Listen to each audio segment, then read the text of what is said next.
Zoti drejtor në dorë, Dino Buxhati. Zoti drejtor, varet vetëm nga ju nëse ky rrëfimi im që gjithë dhimbja jam i detyruar ta bëj, do të jetë shpëtimi im ose turprimi më i madh, çnderim dhe shkatrim. Është një histori e gjatë që as vetë se di se si kam mundur ta mbaj të fshehtë. Në atë periudhë isha një kronist i thjesht në gazetën që ju drejtoni tani. Isha i zellshëm në punë, vullnet mirë dhe i kujdesshëm, por për të shkëlqyer nuk shkëlqeja.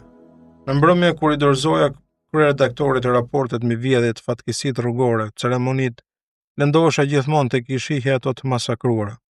Fraza të tëra të prera, të rishkruara nga e para, korrigjime, fshirje, lloj-lloj pjesësh të futura në mes.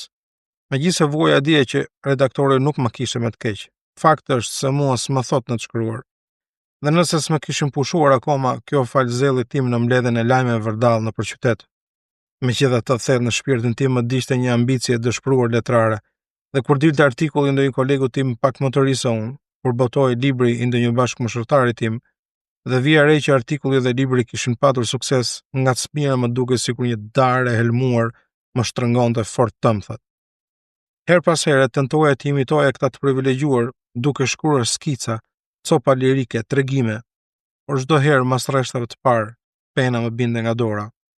I rilexoja dhe kuptoja që s'kisha qollosur gjë. Atëherë më kapnin kriza shkurajimi dhe shpirt likësie, vetëse për fat zgjasnim pak. Ambicet letrare fashiteshin, humbja mendje në punë, mendoja gjëra të tjera dhe në përgjithësi jeta ime ishte e qetë. Derisa një ditë erdhi dhe më kërkoi në redaksi një burr, nuk e njihja. Ishte rreth 40 vjeç, i shkurtër, shëndosh, me një pamje të fjetur dhe pa shprehje. Mund të të bëj urryer nëse s'do tregoja aq shpirt mirë, i sjellshëm dhe i përulur. Por ulësia deri në ekstrem ishte ajo që binte më shumë në sy tek ai. Tha se quhej Ileano Bizati, Trentin, se ishte xhaxha e një shoku tim të liceut, se ishte i martuar me 2 fëmijë, se kishte humbur për arsye shëndetësore një vend pune si magazinier dhe nuk dinte ku ta përplaste kokën për të fituar ca para. Po unë ç'mund të bëj? E pyeta. Shikoni, përgjigja ai, dobësia ime është të shkruaj. Kam shkruar një tip romani dhe disa novela. Enriku, pra shoku im i liceut, i ka lexuar, thotë se s'janë të këqija dhe më këshilloi të vija tek ju. Ju punoni një gazetë madhe, keni lidhje, mbështetje, autoritet. Ju mund... Unë jam bisht i kavallit. Asaj gazeta nuk boton shkrime letrare. Vetë se në qofshin firma të njohura. Po unë nuk jam i tillë. Unë jam i kronist i thjesht dhe ajo na duhi. Dhe demoni letrar më dha një të therrë me zbrimve. Tjetri bëri një buzëqeshje mikluese. Do t'ju pëlqente të ishit i tillë? A kuptohet, po t'isha i Zoti. Zoti Buxhati, mos e nënvlerësoni kështu veten tuaj. Ju jeni ri, keni gjithë jetën përpara. Do të shohësh vetë, por mjaft bezdisa, tani po largohem. Po ju i lë këtu mëkatet e mia. Nëse keni gjysmore kohë, provoni t'u hidhni një sy. Po nëse s'keni kohë, s'ka gjë. Unë voja përsëris, nuk mund t'ju ndihmoj dot, me gjithë dëshirën time të mirë. Ku i dihet? Ishte tek dera dhe përshëndese duke përulur gjithë trupin. Si dihet se s'del? Hidhu një sy, ndoshta nuk do të pendoheni. Lambi tavolinë një tufë dërshkrimesh, as që kisha ndërmend t'i lexoja, i çova në shtëpi. I vura mi komon në mes i grumbulli letrash dhe librash dhe mbeten aty për të paktën disa muaj. I kisha harruar fare kur një natë që s'po mzinte gjumë më hipi dëshira të shkruaj një histori. Në të vërtet kisha pak ide nëpër kokë, por më nxiste gjithmonë ajo dreqë ambicie. Por letra për të shkruar nuk kishte mënyrëtare e zakonshëm. Më kujtua se në mes librave mbi komod duhet të ishte një fletore e vjetër. E por sa filluar, duke e kërkuar rrëzova për tokë një tufë me letra që u shpërndan ndyshe me. Në rastësi, ndërsa po i mblidha syrin më zura një fletë të shkruar me makinë, që ishte shkëputur nga një dosje. Lexova një rresht, 2 rjeshta. U ndala e bër kurioz, e lexova gjërë në fund. Kërkova fletën vijuese dhe e lexova atë. Dhe kështu me radhë, ishte romani i Ileano Bizatit. Më kapi një xhelozi e egër që ende s'më është fashitur, megjithëse kanë kaluar rreth 30 vjet. Ishte një roman i çuditshëm, i ri, shumë i bukur, ndoshta s'ishte shumë i bukur, ndoshta as i bukur, madje i keq. Por më korrespondonte tmerrësisht mua, më ngjasonte, më jepte ndjesinë të qenit vetja ime. Ishte një për ato gjëra që do të kisha dashur të shkruaja, por nuk kisha javë. Ishte aty bota ime, shijet e mia, më pëlqente jashtëzakonisht. A ndjej admirim? Jo, vetëm një zemërim shumë të fortë, që ishte dikush që kishte bërë po ato gjëra që qysh i vogël kisha ndërruar të bëja edhe unë, por pa mundur. Sigurisht një rastësi e jashtëzakonshme, dhe tani ai Miran, duke i botuar ato, do të ma priste rrugën mua. Ai do të më rrinte i pari në atë mbretëri misterioze, ku unë për shkak të një shpresë të mbetur ende ushqej iluzionin se do të kisha çelur një shtek të ri. Ç'figurë do të kisha bërë, sigurisht, nëse edhe frymëzimi do më vinden më në fund në ndim. Figurën e kopjacit, e mashtruesit. Ileano Bizati s'kishte lënë adres. Unë s'pun ta kërkoja, duhet të bëj gjallë ai. Por çdo t'i thoja, kaloi një muaj tjetër para se ai të dukej. Ishte akoma më shumë lekëtar dhe i përulur. Keni lexuar ndonjë gjë? I kam lexuar, i thash, dhe isha në më dyshe t'ja thoja të vërtetën apo jo. Shpërshtypje ju la. Jo keq, por kjo gazetë, sepse unë jam i panjohur. Po. Ndë një disa çaste e menduar më pas tha. Më thoni zotri, sinqerisht, sikur të ishit juaj që do i kishit shkruar këto gjëra në vendin tim, a do kishit shans që të publikoheshin? Ju jeni një redaktor, një punonjës i brendshëm. O zot, nuk e di, sigurisht zoti drejtor është njëri me ide të mëdha dhe guximtar. Fytyra e tij si një kufom u ndriçua nga gëzimi. Pse se provojmë një herë? Po çfarë të provojmë? Dëgjoni zotri, më besoni, unë tham thjesht nevojë për disa para. Nuk kam ambicie të tjera. Shkruaj sa për të kaluar kohën. Shkurt, nëse ju jeni gatshëm të më ndihmoni, unë e jap të gjitha. E çdo thot kjo? Jo jap juve, janë tuajt. Bëni me to çfarë të doni. Unë i kam shkruar, ndërsa firmën vëren e ju jeni ri, unë jam 20 vjet më i madh se ju, jam plak. S'ka kuptim ti bësh reklam një plaku. Gjaku i kritikëve janë të rinj që deputojnë, do ta shihni që do të korri një sukses të mrekullueshëm. O ky do ishte një mashtrim, një poshtërsi. Pse? Ju do të paguani.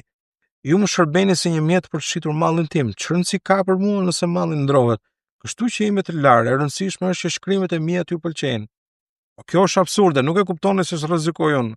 Po sikur nesër të merret vesh e vërteta. Pastaj pasi të boton këto gjëra kur të mbaron këto municione ç'të bëj unë? Mua do më keni pranë sigurisht, do t'ju furnizoj her pas here. Më shikoni sy, ju dukem gjë një tip që mund t'ju tradhtoj.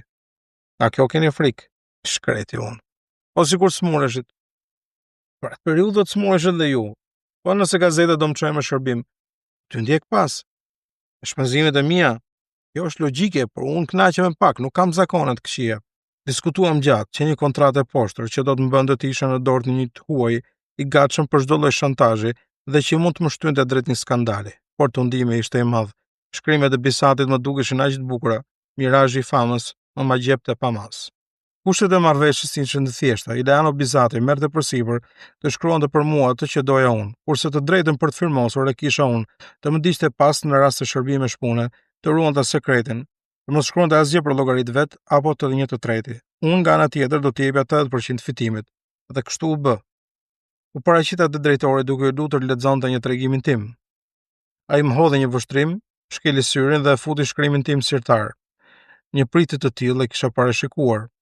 Do të ishte idiotësi të pretendoja për më shumë. Por novela e Ileano Bizatit ishte klasit parë. Unë kisha besim. 4 ditë më vonë tregimi u botua në faqen e 3 të gazetës, mes habisime dhe kolegëve të mi. Bëri një bujtë madhe. Dhe të merri që unë në vend që të turprohesha dhe të më mbrende ndërgjegja, fillova të ndjej lezetin. Dhe i shijova lavdërimet, sikur të më takonin vërtet mua, dhe gati më dukej se tregimin e kisha shkruar vërtet unë. Vijuan shkrimet të tjera dhe më pas ishte romane që shkaktoi një sensacion vërtet. U bëra person publik, u shfaqen fotografitë dhe intervistat e para të mia, zbulova te vetë një aftësi për të gënjur dhe një pafytyrësi që s'do ma merrte mendja kurrë. Nga ana e tij Bizati u tregua korrekt, me të mbaruar furnizimi i parë me tregime, me solde të tjera që më dukeshin njëri më i bukur se tjetri. Edhe s'binte asnjëherë në sy, mosbesimet në lidhje me mua filluan t'i binin një e nga një. U gjenda në kulm të lavdis, sumora më me kronika, u bëra shkrimtar i faqes së tretë dhe fillova të fitoj shumë. Bizati, që ndërkohë i kishin lindur edhe 3 fëmijë të tjerë, bëri një vilë në Bregdet dhe bleu një veturë. Ishte gjithmonë legatar i përulur dhe kur qofte edhe larg nuk e përmendte se për lavdin që po gëzoja unë, merita ishte e tij. Por me para s'kishte të ngopur kurrë, po më pinte gjakun. Rrogat janë sekret, por në ndërmarrjet e mëdha s'ka gjë që s'merret vesh. Të gjithë pak a shumë e dinë se në fund të çdo muaji unë fitoja shumë të mëdha parash. Dhe nuk arrin ta shpjegojnë se si unë nuk kam mikesha të mbuluara me diamante dhe vizone, apo jahte dhe ferma me kuaj. Ç'i bëje gjithë ato miliona? Mister. Dhe kështu përhap legjenda e kooperacisë time të madhe, duhe gjetur gjithsesi një shpjegim. Kjo është gjendja. Tani zoti drejtor po hyn në temë. Idano Bizati ishte betuar se s'kishte ambicet e tjera dhe kjo besoj është e vërtet. Dhe kërcënimi nuk erdhi nga kjo gjë. E keqja është pangopsia e tij gjithmonë rriti përpara, për vete dhe për familjen e fëmijëve të tij. Është kthyer në një pustë të thellë 80% për shkrimet e betura. Nuk i mjafton më. Më ka shtrënguar të hyjë në borxh deri në gryk, gjithmonë me atë natyrën e tij gojëmbël, të dashur dhe modeste deri në poshtërosje. 2 javë më parë, pasi gati 30 vjetësh të një simbioze mashtruese, plasi grindja. Ai pretendonte shumë të çmendurat, pa parashikuar marrëveshje, e unë ja preva shkurt. Ai nuk nguli këmbë, nuk kërcënoi, as nuk la të kuptoj për shantazhe të mundshme, thjesht ndërpreu furnizimin me mall, bëri grev. Nuk shkruan më asnjë fjalë, dhe unë mbeta me gisht në gojë, që prej gati 15 ditësh publikut ju mohua kënaqësia për të më lexuar. Prandaj dashur drejtori, jam i detyruar t'ju zbuloj më në fund komplotin e poshtër, dhe t'ju kërkoj falje dhe mëshirë. Do të mbraktisnit, shoh të ndërprerë për gjithmonë karrierën e dikujt, që mira keq, me mashtrim apo jo, ka bërë të pamundur për prestigjin e ndëmarrës, apo jo. A i kujtohen ato shkrimet e mia që binin si meteor të nxehtë mbi indiferencën e opinionet që na rrethon? A nuk ishin të mrekullueshme? Si thoni, do më mjafton dhe një ngritje e vogël, nuk e di, po 200-300 muaj. Mendoj se 200 do të mjaftonin, të paktën për momentin. Ose në rastin më të keq, një hua, si të them, disa milionëshe, që s'është ndonjë gjë e madhe për gazetën. Kështu do të shpëtoj edhe unë, veç në mos ju zoti drejtor të jeni ndryshëm nga ai që unë kam besuar gjithmonë se jeni. Veç në mos ju ta konsideronit si një fat papritur këtë rast për të më hequr qafe mua. E kuptoni që ju, qysh sot mund të më flaktin të rrugë, pa qeni detyruar të më likuidonit asnjë lirë. Do të mjaftonte që ju ta merret këtë letër dhe ta publikonit, pa i hequr asnjë presë në faqen e tretë. Jo, ju nuk do ta bëni këtë. Ju deri tani keni qenë gjithmonë shpirt mirë. I pa Zotit të jepni qoftë edhe një shtytje të vogël, një njeriu të keq për ta hedhur ngremin, edhe pse e meriton. Pastaj kur gazeta juaj nuk do të publikonte një pislik të tillë. Ç'ti bësh? Unë për veten time shkruaj keq, më mungon praktika e duhur, nuk e kam zanat. Në ndryshim nga ato gjërat e mrekullueshme që më furnizonte Bizati dhe që mbanin firmën time. Jo, edhe në rastin më absurd që ju të ishit njëri i keq dhe që donit më shkatronit, kurrën e kurrës nuk do ta bodonit këtë letër të turshme që po më kushton lot edhe gjak. Gazeta do të pësonte një goditje të rëndë.